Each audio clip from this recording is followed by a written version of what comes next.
organisasi gelap yang menjalankan aktivitas licik di balik layar pada musim ketiga dan keempat serial anime ini adalah keluarga Rosso. Sebagian besar kesulitan yang dihadapi di awal cerita sebenarnya adalah ulah keluarga ini.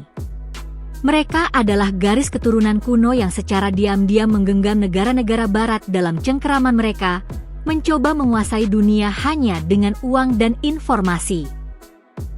Konon, pendiri mereka dulunya adalah sosok yang disebut sebagai pahlawan cahaya, pemimpin sejati umat manusia.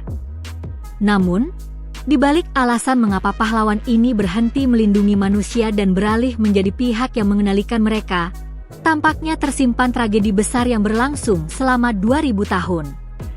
Fakta bahwa Maria Bell pun merasa segan menunjukkan betapa berbakatnya mereka.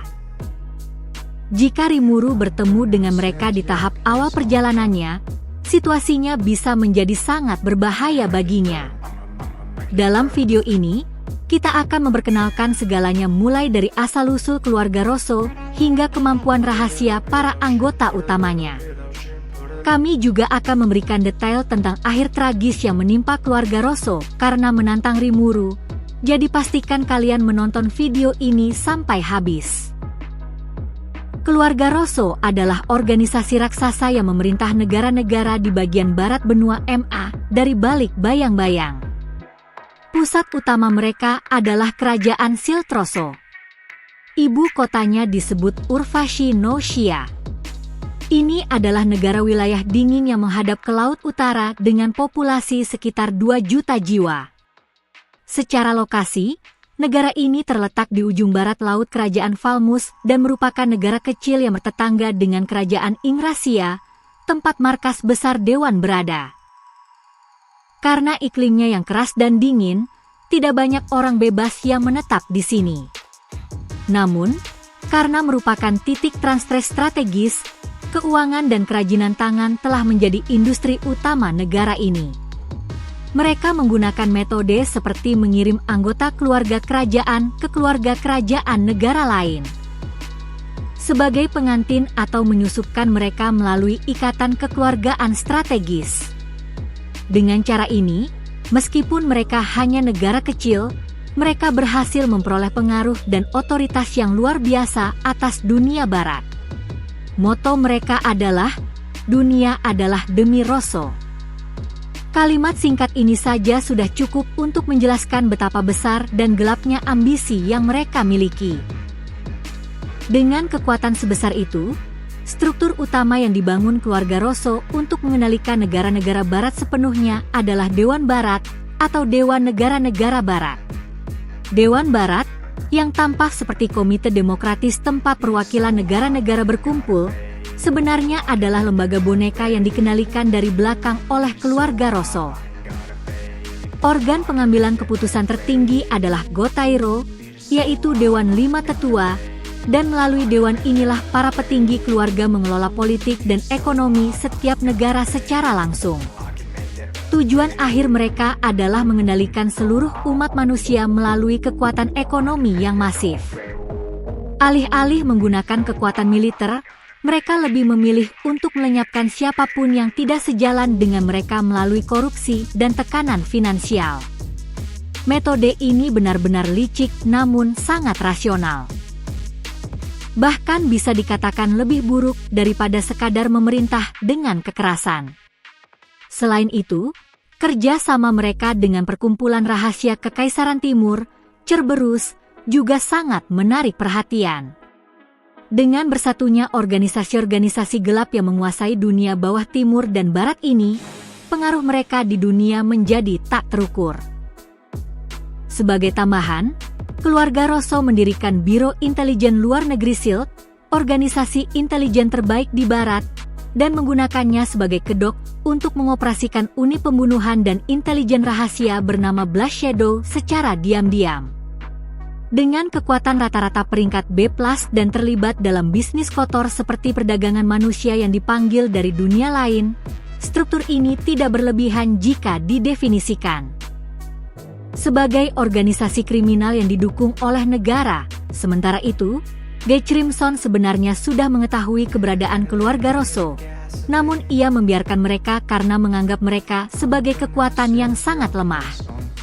Misery, yang berada di bawah komandonya, bahkan menghina mereka dengan menyebut mereka serupa dengan jenisnya sendiri.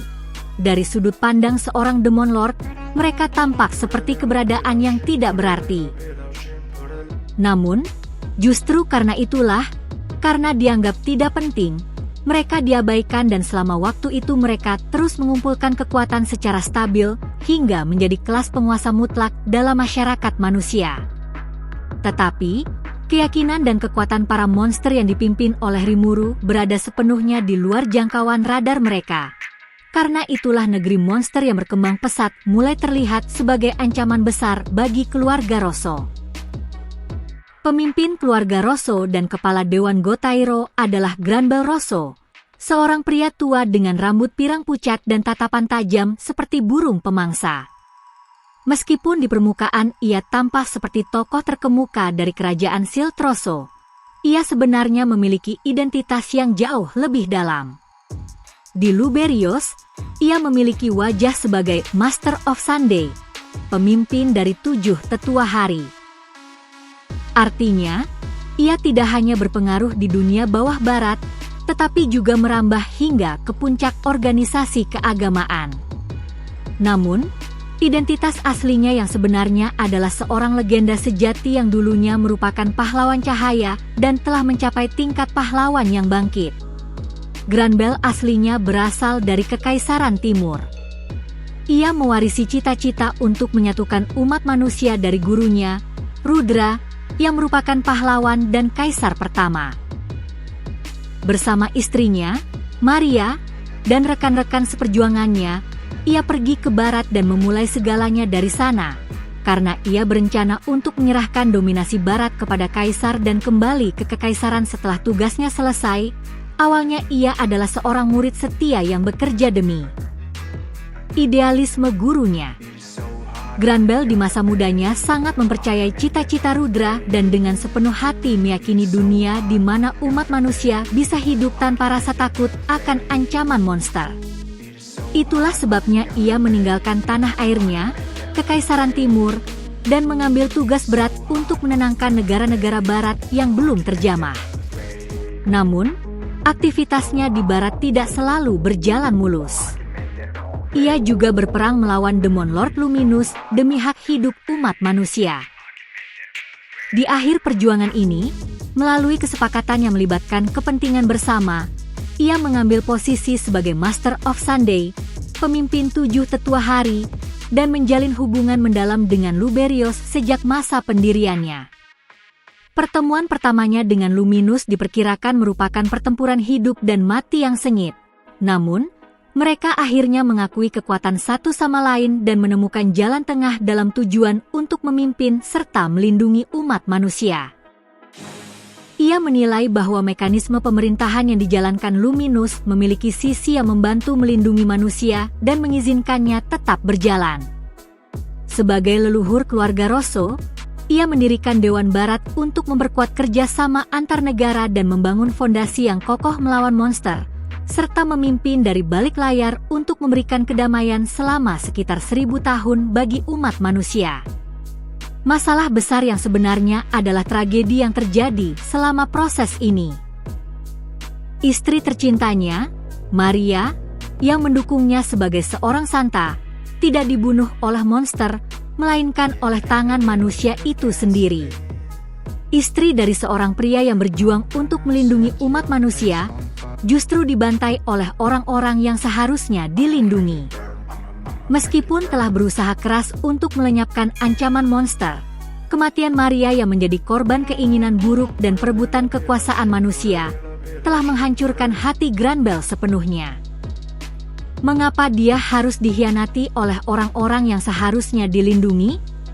Mengapa istri tercintanya harus menghadapi kematian yang tidak masuk akal seperti itu? Keputusasaan dan kemarahan yang dia rasakan tidak terlukiskan.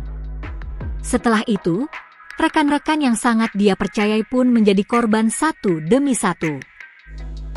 Akibat merasakan ketidakadilan ini berulang kali selama masa hidupnya yang jauh melampaui manusia normal, dia akhirnya mencapai batasnya saat masih berjuang dengan kontradiksi menjadi pahlawan yang mencintai dan melindungi umat manusia. Agar umat manusia tidak menjadi korban kebodohan mereka sendiri, dia terobsesi dengan pemikiran bahwa dia sendirilah yang harus memimpin dan mengendalikan mereka, hingga akhirnya dia kehilangan kewarasan secara mental. Sejak saat itu, tujuannya berubah dari melindungi umat manusia menjadi menguasai umat manusia secara mutlak. Tubuh Maria disembunyikan dan dihidupkan kembali sebagai pelayan terkuat menggunakan sihir nekromansi terlarang, Raisedet, dengan kekuatan yang dicuri dari banyak orang yang dipanggil dari dunia lain. Namun, karena jiwanya telah terhapus dari dunia, kebangkitan total tidak mungkin terjadi, dan situasi ini sebenarnya merupakan penghinaan terhadap kenangan istrinya. Luminus, yang mengenal pasangan Rosso di masa lalu, merasakan kesedihan sekaligus kemarahan yang besar atas keterpurukan Granbell ini. Terlebih lagi, dalam tubuh Maria tersimpan life energy, yaitu energi aktivasi kehidupan milik Luminus yang diperoleh melalui posisi Granbell sebagai Master of Sunday. Dia telah menyiapkan kartu as ini sehingga dengan melepaskan dan menyerap energi tersebut, tubuhnya bisa seketika kembali ke masa keemasannya. Situasi ini, apakah itu cinta atau obsesi, kini sudah tidak bisa dibedakan lagi. Bagian selanjutnya mengandung spoiler, bagi yang ingin menghindarinya harap berhati-hati. Orang yang dianggap Granbell sebagai penerusnya adalah Maria Bell Rosso, seorang gadis muda yang bereinkarnasi dari garis keturunan kerajaan keluarga tersebut. Dalam anime, adegan pertemuan ini sangat mengesankan. Maria Bell yang sombong itu, tangannya gemetar saat pertama kali bertemu Granbell. Seorang gadis yang memiliki kemampuan untuk mengatur keinginan orang lain pun secara naluriah merasa takut akan kedalaman sosok pria tua di hadapannya. Namun, Granbell melihat kekuatan dan ambisi besar Maria Bell dan menjalin kerjasama. Dia menganggapnya sebagai penerus dan memberinya pelatihan khusus. Maria Bell adalah pemilik kemampuan unik keserakahan yang memanipulasi keinginan orang lain. Dia adalah sosok dingin yang menggunakan keluarganya sendiri seperti mainan. Penulis aslinya, Fuse, menyatakan bahwa jika Maria Bell bereinkarnasi 10 tahun lebih awal, dia akan mengikat dunia begitu erat sehingga Rimuru tidak akan bisa campur tangan. Dia akan menjadi keberadaan yang bahkan membuat Gai harus turun tangan.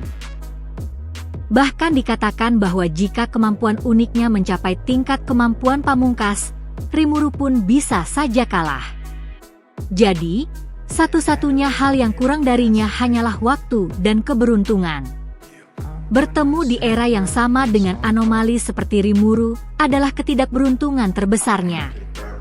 Dalam Dewan Gotairo, selain Granbell, ada nama-nama seperti Johan Rostia, Doran Rosso, dan Cider Henkiaku. Mereka mendukung dominasi Rosso di bidang politik dan ekonomi. Dan jangan lupakan Razul. Dia adalah seorang insektor dan sahabat lama Granbell selama 1000 tahun. Bagi Granbell yang sudah muak dengan keburukan masyarakat manusia, Razul adalah satu-satunya sahabat sejati yang tetap setia di sisinya tanpa pernah berubah. Itulah sebabnya, ketika Granbell memerintah, Razul tanpa ragu menjadi pejuang terkuat keluarga Rosso. Bahkan, ada kontrak di antara mereka yang berbunyi, "Saat aku mati, aku akan menyerahkan kekuatan jiwaku kepadamu." Tempest yang didirikan oleh Rimuru merupakan ancaman yang tidak terduga bagi keluarga Rosso. Negara monster yang menunjukkan perkembangan masif hanya dalam 4 tahun. Ini mengguncang fondasi keunggulan ekonomi yang telah dibangun Rosso selama bertahun-tahun. Maria Bell melihat Rimuru sebagai penghalang terbesar dan memancingnya ke reruntuhan Amrita untuk melenyapkannya. Namun, hasilnya adalah kekalahan total. Setelah itu, Maria Bell dikhianati dan dibunuh oleh Yuki Kagurazaka yang ia percayai. Yuki mencuri kemampuan Great miliknya. Mengetahui kematian Maria Bell, Granbell mengalami kehancuran besar seperti saat ia kehilangan istrinya.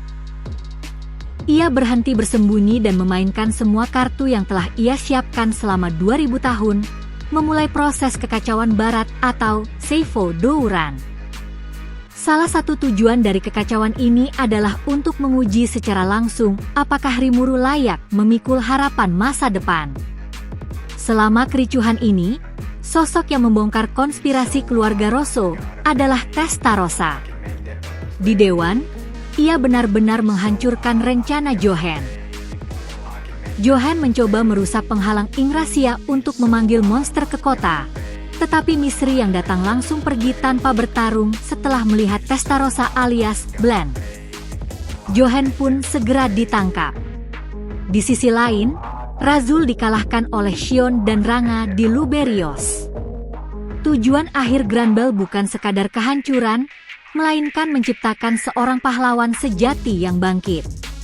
Ia bahkan memperhitungkan kematiannya sendiri untuk meninggalkan harapan besar bagi generasi baru. Karena itu, ia terlibat dalam duel maut terakhir melawan Luminous.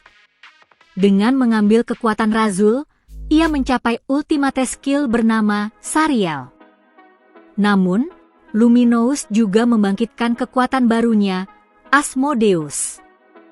Menerima kekalahannya, Granbell meminta agar kemampuan Sariel miliknya diserahkan kepada Chloe, lalu ia pun menghilang menjadi seberkas cahaya. Namun, ceritanya tidak berakhir di situ. Dalam pertempuran di volume 19, saat Rudra muncul kembali, Granbell dipanggil kembali sebagai roh. Melihat Hinata yang belum bangkit, ia menyerahkan Spirit of Light dan pedang legendaris Truth kepadanya.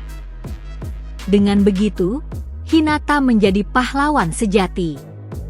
Mengenai sisa sama keluarga Rosso, dengan kematian Granbell, otoritas keluarga tersebut berakhir sepenuhnya. Rimuru, yang menghargai upaya Granbell, tidak menghancurkan sistem yang telah dibangun selama ribuan tahun tersebut. Sebaliknya, ia mengubahnya menjadi organisasi bawah tanah baru bernama Liege. Rimuru memilih untuk tidak memusnahkan semua yang telah dibangun Granbell selama 2000 tahun, melainkan membiarkannya tetap hidup dalam bentuk yang jauh lebih baik. Apa pendapat kalian tentang kisah tragis dan gelap keluarga Rosso ini? Menurut kalian, apakah akhir dari Granbell sudah adil atau ia pantas mendapatkan lebih? Jangan lupa bagikan pemikiran kalian di kolom komentar. Untuk konten seperti ini selanjutnya, jangan lupa sukai video ini dan berlangganan saluran kami. Sampai jumpa di video berikutnya.